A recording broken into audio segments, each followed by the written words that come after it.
Hi there, beautiful people. I am back. I'm cooking dinner, so I am trying to make this as fast as I can. I have calmed down since earlier today when I made that first video.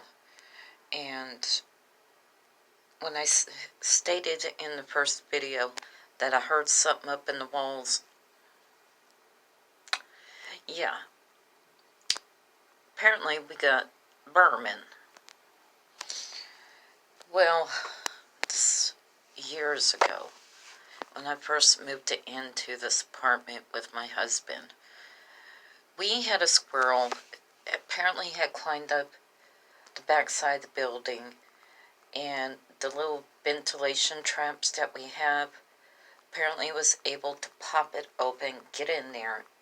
It couldn't get back out, but it was up there and it was wandering around in between the floors and the walls. Well, at that time I had 2 little chihuahuas, and my chihuahuas were, oh lordy, I hear it again. So the chihuahuas were hearing it, scratching in between the walls, and they were just going nuts. So apparently they had set a trap out there, and they were able to catch, they attached it to the side of the building. Well, the trap was able to catch the squirrel, and they got rid of the squirrel. They relocated it to a different spot. Let me explain why I don't like vermin. When I was probably around 7, 8 years old, my mom had a cat. Well, she had snuck up out of the house, and when she did, she came back with a field mouse. And she's up there smacking this thing around for a good 45 minutes, and it's just lying there. So I was like, well, this thing is dead. It's not even moving. I'm just going to pick it up and throw it out the door. And no, it wasn't dead. It was plain possum. The darn thing, as fast as it was, even though it probably had TBI from the cat smacking around for a good 45 minutes, it was able to bite me on almost every single one of my fingers on both hands. My twin was able to capture it, put it up in a shoebox. How he did that, I have no idea. To this day, that thing bit me but didn't bite him. Well, my mom raced me up to the hospital. At that time, my dad was in the military, so we went to the military hospital. They tested this field mouse for rabies, and it came back positive for rabies. So I had to go through the whole series of shots. Well, since then, every time I hear vermin, see vermin, I tend to freak out. It's not so much I'm scared of them. I just don't know if I could ever go through the series of rabies shots again.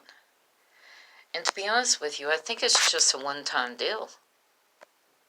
I'm not for sure. So, there's ventilation traps along the backside of the building, and it probably got into through one of the other ventilation traps, and it was able to work its way into the section of the building where I live at. It's just scaring the bejeezus right up out of me. I cannot stand no vermin. I can't. And It's just my hair is growing back and it's itching. Oh, I think I'm going to let my hair grow out this time. I think. I don't know. I haven't made up my mind yet. Unless it just starts itching way too much. And then I'll probably have my husband shave my head again. But I hear it in the wall, scratching around. I don't know if it's like a rat, a mouse, a squirrel. Could be a squirrel again, you know. Could be. But I live in a state where wildlife is pretty much on the high side. So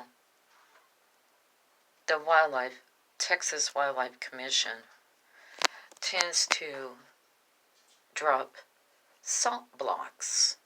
Salt blocks have the rabies vaccine in it. Well, not every single rodent is going to be up there licking these salt blocks to try to keep down the rabies.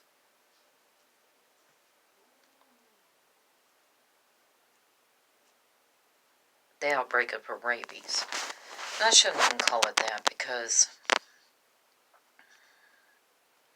I mean, we haven't had an outbreak of rabies in forever.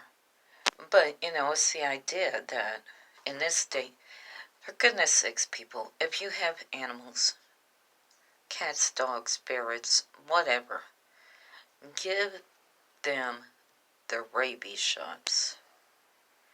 It's Texas state law. I don't know about other states, but I know Texas state law requires rabies shots. Get your pets the rabies shots. That includes cats, dogs, ferrets, cattle, horses. I remember one time I had taken one of my dogs, oh God, this had to be 25 years ago. And I had taken one of my dogs up to my vet's office, and they do farm animals too there. And they had a cow that was in quarantine in one of the back stalls in the very back area of the vet's office. And it was attacked, probably by a skunk or raccoon, I don't know. But within the 10-day quarantine period, apparently the cow started showing signs of rabies. Poor thing had to be put down. You know, it was only the humane thing to do. So, please, everybody, get your animals vaccinated for rabies. Please. I don't care where you're at in the world. Get your animal vaccinated for rabies. It's the right thing to do. It really is. I don't wish it upon anybody. Nobody at all. When I was there at the vet's office, the vet had turned around and told the receptionist to call the owner that owned the cow to inform them that the cow was showing signs of rabies and that they wanted their permission to put the cow down humanely. So, please, everybody, get your animals vaccinated, please. Y'all come back now, you hear?